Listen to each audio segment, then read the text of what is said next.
Hello friends, ഞാൻ അനിൽകുമാർ. എല്ലാവർക്കും നമസ്കാരം. അപ്പോൾ നിങ്ങളൊക്കെ നമുക്കറിയാം, നമ്മുടെ കമ്പനി കോർപ്പറേഷനിൽ ഒരുപാട് സാധ്യതകൾ നമ്മുടെ മുന്നിൽ തുറന്നിടുന്ന LGSന് വേണ്ടിയുള്ള പ്രിപ്പറേഷനിലാണ്. അതുപോലെ ബിവറേജസ് കോർപ്പറേഷനിൽ LDCക്ക് വേണ്ടിയുള്ള പ്രിപ്പറേഷൻ നടത്തുന്നുണ്ട്. അതുപോലെ യൂണിവേഴ്സിറ്റി അസിസ്റ്റൻറ്റ്, ഇങ്ങനെ കുറേ തസ്തികകൾ 2025 നിങ്ങൾക്ക് സംഭാവന ചെയ്തിട്ടുണ്ട്. കാരണം അന്ന് 902 കാറ്റഗറികളിലേക്കുള്ള വിജ്ഞാപനമാണ് PSC നടത്തിയത്. ഒരു റെക്കോർഡ് അവർ സൃഷ്ടിച്ചു. അപ്പോൾ 2026 പരീക്ഷകളുടെ വർഷങ്ങളായി മാറുകയാണ്. PSCക്ക് പരീക്ഷകളുടെ വർഷങ്ങളാണെങ്കിൽ നമുക്കത് വിജയത്തിൻ്റെ വർഷങ്ങളാകണം. അവിടെ നമുക്കറിയാം, 2025 നടന്ന നോട്ടിഫിക്കേഷൻ ഏകദേശം 700 കാറ്റഗറികളുടെയൊക്കെ പരീക്ഷ ഇപ്പോൾ തന്നെ അവർ നമുക്ക് എന്നാണ് പരീക്ഷ നടക്കാൻ സാധ്യത എന്ന് പറഞ്ഞൊരു കലണ്ടർ ഇട്ട് തന്നിട്ടുണ്ട്. അവിടെ കാര്യങ്ങൾ വ്യക്തമായി പറഞ്ഞിട്ടുണ്ട്. അതിനനുസരിച്ച് നിങ്ങൾ പഠിച്ചുകൊണ്ടിരിക്കുകയാണ്.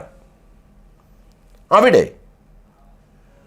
പുതിയ നോട്ടിഫിക്കേഷൻ 7ാം ക്ലാസ് പാസ്സായി നിൽക്കുന്ന ഉദ്യോഗാർത്ഥികൾ, അവർക്ക് ഡിഗ്രി ഇല്ല, ഡിഗ്രി തോറ്റുപോയവരെ വരെ ഉള്ള കാര്യം അവർക്കെല്ലാം അപ്ലൈ ചെയ്യാൻ പറ്റുന്നതാണ്. ഡിഗ്രി നേടാത്ത ആൾക്കാരെ സംബന്ധിച്ചിടത്തോളം അവർ പ്രതീക്ഷയായി കരുതുന്നൊരു തസ്തികയാണ് LGS. അത് ഇപ്പോൾ നമ്മളറിയാം, കമ്പനി കോർപ്പറേഷൻ LGS എടുത്താൽ അത് ഡിഗ്രിക്കാർക്ക് കൂടെ അപ്ലൈ ചെയ്യാവുന്നതുകൊണ്ട് കോമ്പറ്റീഷൻ കൂടും, കട്ട് ഓഫ് കൂടും. അതുകൊണ്ട് തന്നെ നമുക്കത് വേണ്ട. ഈ ഒരു LGS ജില്ലാതലത്തിലുള്ളതാണ്. ജില്ലകളിലെ 14 ജില്ലകളിലായി 14 ലിസ്റ്റുകൾ ഉണ്ടാവും. അവിടെ ഒരുവിധം നിയമനം നടക്കാറുണ്ട്. അപ്പോൾ ഇതിൻ്റെ ഒരു നോട്ടിഫിക്കേഷന് വേണ്ടി നിങ്ങളിങ്ങനെ കാത്തിരിക്കുകയാണ്. അതിനെപ്പറ്റിയുള്ള ഇപ്പോൾ നോട്ടിഫിക്കേഷൻ ആയിട്ടില്ല. ഇനിയും കുറച്ച് സമയം കൊണ്ട് നിങ്ങൾ വെയിറ്റ് ചെയ്യണം. പക്ഷേ 2026 തന്നെ ഉണ്ടാവും. അതിൻ്റെ കുറേ ഡീറ്റെയിൽസാണ് നിങ്ങൾക്ക് ഞാൻ ഇതിലൂടെ തരുന്നത്. ഇപ്പോൾ പ്രായപരിധി കൂടിയതിൻ്റെ അടിസ്ഥാനത്തിൽ ആർക്കൊക്കെ ഇതിന് അപ്ലൈ ചെയ്യാമെന്നുള്ള കാര്യങ്ങൾ നമ്മൾ വ്യക്തമാക്കും. സാധ്യതകൾ, അടുത്ത റാങ്ക് ലിസ്റ്റിൽ നിന്നുള്ള സാധ്യതകൾ വ്യക്തമാക്കും. ഇതിലൂടെ നമുക്ക് കടന്നു പോകാം. നമുക്കറിയാം, തീർച്ചയായും 7ാം ക്ലാസ് പാസ്സായിരിക്കണം. ബിരുദ തലത്തിലുള്ളവർ ഇത് അപ്ലൈ ചെയ്യാമെന്ന് കരുതുകയേ വേണ്ട. കരുതിയാൽ നിരാശരാകും. കാരണം നോട്ടിഫിക്കേഷനിൽ പറയും ബിരുദം നേടിയിരിക്കരുത്.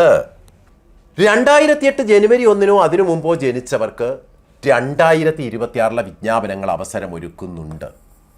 നേരത്തെ 2025 വിജ്ഞാപനങ്ങളിൽ 2007 ജനുവരി 1 അതിനു മുമ്പോ ജനിച്ചവർക്കേ പറ്റുമായിരുന്നുള്ളൂ. അപ്പോൾ ഒരു പുതിയ തലമുറ, ഇപ്പോൾ ഡിഗ്രിക്ക് പഠിച്ചുകൊണ്ടിരിക്കുന്ന ഒരു പുതിയ തലമുറ, അവർക്ക് കൂടി അയക്കാനുള്ളൊരു അവസരം കിട്ടുന്നു. അവർ ഡിഗ്രി നേടിയിട്ടില്ല, കാരണം അവർ ഡിഗ്രിക്കുള്ള പരീക്ഷയൊക്കെ എഴുതുന്നേ ഉണ്ടാവൂ. ഇത് വരുമ്പോൾ അപ്ലൈ ചെയ്ത് കഴിഞ്ഞാൽ അപേക്ഷിക്കുന്ന സമയത്ത് അപേക്ഷ സ്വീകരിക്കുന്ന അവസാന തീയതിയിൽ ഡിഗ്രി ഉണ്ടാകരുതെന്ന് മാത്രമേ ഉള്ളൂ, അവർക്ക് അയക്കാൻ കഴിയും. അപ്പം അങ്ങനെ ഒരു അവസരം അവർക്ക് ഒരുക്കുന്നുണ്ട്. പിന്നെ പ്രായപരിധി 36 നിന്ന് 40 കഴിഞ്ഞ ദിവസം ഉയർത്തിയപ്പോൾ തങ്ങളുടെ എല്ലാ അവസരങ്ങളും നഷ്ടപ്പെട്ടു. രാപ്പകൽ പൊട്ടിച്ചു. പക്ഷേ ലിസ്റ്റിൽ വന്നില്ല, അല്ലെങ്കിൽ ലിസ്റ്റിൽ പിന്നാക്കം പോയി. അവസാനം വന്നപ്പോൾ നിയമനം കിട്ടിയില്ല എന്നൊക്കെ കരുതി വിഷമിച്ചിരുന്നവർ, പുസ്തകങ്ങളൊക്കെ വലിച്ചെറിഞ്ഞവർ, ചിലരൊക്കെ അത് കത്തിച്ച് കളഞ്ഞിട്ടുണ്ടാവാം. അങ്ങനെയുള്ളവർക്കൊക്കെ അവസരമൊരുക്കിക്കൊണ്ട് 36 നിന്ന് 40 ഉയർത്തുന്നൊരു അവസരം. തീർച്ചയായും ഈ 2 കൂട്ടർക്കും ഇത് സന്തോഷകരമായ അവസരം തന്നെയാണ്. അവിടെ ഏറ്റവും നമ്മൾ ചർച്ച ചെയ്യേണ്ട ഒരു കാര്യം പ്രായമാണ്. കാരണം പ്രായപരിധിയിൽ മാറ്റം വന്നപ്പോൾ ഏതൊക്കെ ഡേറ്റ് ഓഫ് ബർത്തിലുള്ളവർക്ക് അയക്കാൻ കഴിയുമെന്ന് അറിഞ്ഞിരിക്കേണ്ടതൊരാവശ്യമാണ്. ഞാൻ പറഞ്ഞു തരാം. നിങ്ങളൊരു ഫോർവേഡ് കമ്മ്യൂണിറ്റി ആണെങ്കിൽ ഇതിപ്പോൾ നമ്മുടെ നവംബറിലോ ഡിസംബറിലോ ആണ്, 2026 നവംബറിലോ ഡിസംബറിലോ ആണ് നോട്ടിഫിക്കേഷൻ പ്രതീക്ഷിക്കുന്നത്. 18-40 ഇവിടെ പ്രായപരിധി. അപ്പോൾ 2/1/86 1/1/2008 ഇടയിൽ ജനിച്ച ഉദ്യോഗാർത്ഥികൾക്ക് ഈ 2 ഡേറ്റുകളും ഉൾപ്പെടെ ഫോർവേഡ് കാസ്റ്റ് ആണെങ്കിൽ നിങ്ങൾക്ക് അയക്കാൻ പറ്റും. ഇനി ഈ ഡേറ്റേ പറ്റുമെന്ന് കരുതി SC/ST വിഭാഗത്തിൽപ്പെട്ടവരും പിന്നാക്ക വിഭാഗത്തിൽപ്പെട്ടവരും പേടിക്കണ്ട. കാരണം SC/ST വിഭാഗമോ SC/STയിൽ നിന്ന് കൺവെർട്ട് ചെയ്ത് വന്ന മറ്റൊരിലേക്ക് പോയ ആൾക്കാരോ ആണെങ്കിൽ അവർക്ക് 5 വർഷ വയസ്സുള്ളവല്ലേ ഉള്ളത്. അപ്പോൾ സ്വാഭാവികമായിട്ട് 40+45 വയസ്സ് വരെ അവർക്ക് അപ്ലൈ ചെയ്യാൻ കഴിയുമല്ലോ.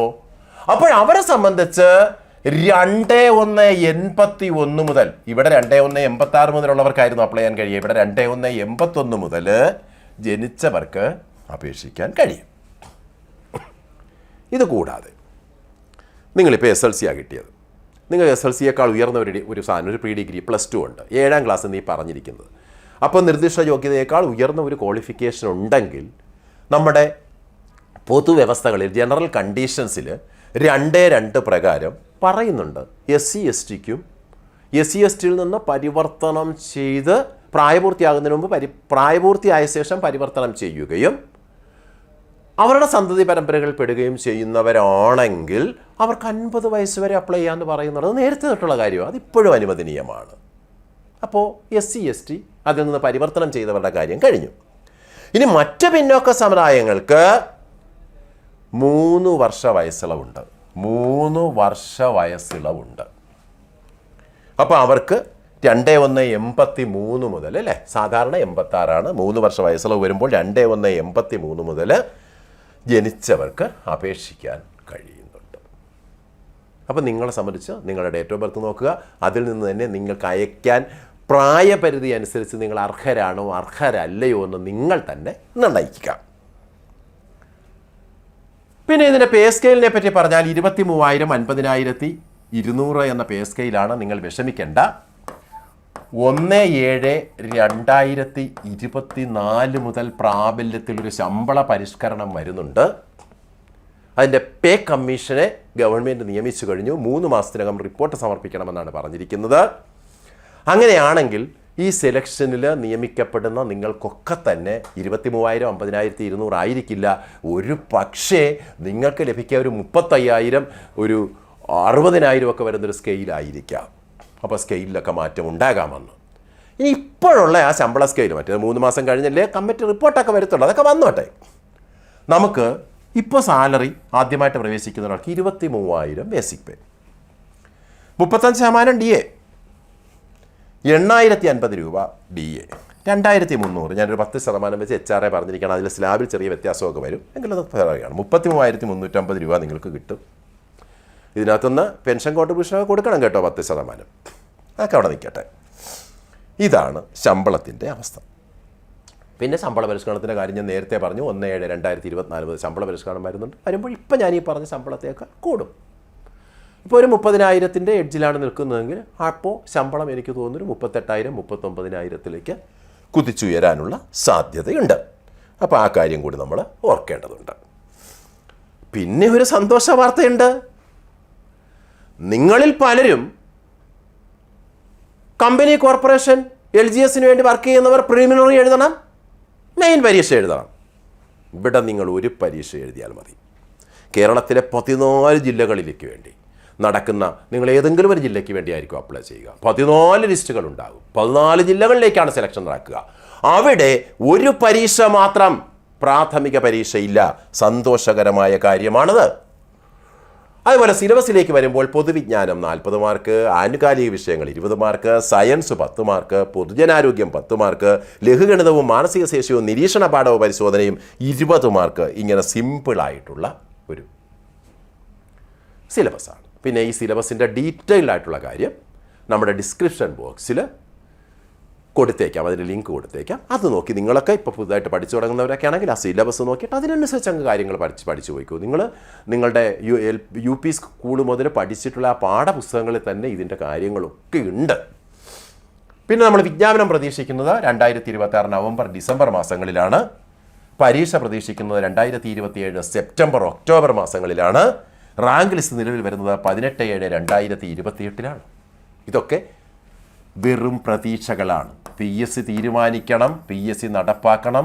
ഇതെൻ്റെ പ്രതീക്ഷകളാണ്, പ്രതീക്ഷകൾ മാത്രമാണ്. പക്ഷേ അത് പ്രായോഗികമാകും. എന്തായാലും വിജ്ഞാപനം 2026 നവംബർ ഡിസംബർ ഉണ്ടാകും എന്ന കാര്യത്തിൽ എനിക്ക് സംശയമില്ല.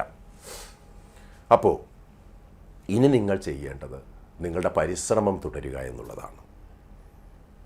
നമ്മുടെ ജീവിതത്തിൽ എപ്പോഴും നെഗറ്റീവ്സിൻ്റെയും പോസിറ്റീവ്സിൻ്റെയും, നെഗറ്റീവായ വാർത്തകൾ പോസിറ്റീവായ വാർത്തകൾ ഇവയെല്ലാം എത്തിക്കൊണ്ടിരിക്കും. ഇതിൽ നെഗറ്റീവായിട്ടുള്ള വാർത്തകളെയൊക്കെ ഇങ്ങനെ തട്ടി നീക്കിയിട്ട് പോസിറ്റീവായിട്ടുള്ള കാര്യങ്ങളെടുത്ത് അതിൽ നിന്ന് വീര്യം ഉൾക്കൊണ്ടുകൊണ്ട് മുന്നോട്ട് നീങ്ങുന്ന ഒരു വിഭാഗമുണ്ട്. അവരെയാണ് നമ്മൾ ജേതാക്കളായി കാണുക. ആ ഒരു പടയാളികളായി വേണം നിങ്ങൾ മുന്നോട്ട് നീങ്ങാൻ.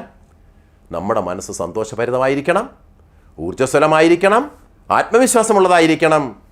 അങ്ങനെയുള്ള മനസ്സിലേക്ക് പഠിക്കുന്ന കാര്യങ്ങളൊക്കെ അതിന് ഉൾക്കൊള്ളാൻ പറ്റും, അത് ഓർത്തെടുക്കാൻ പറ്റും. അതിനുവേണ്ടിയുള്ള ശ്രമമാണ് നിങ്ങൾ ഇന്നുണ്ടാകേണ്ടത്. എല്ലാവർക്കും വിജയം ആശംസിക്കുന്നു. Good bye.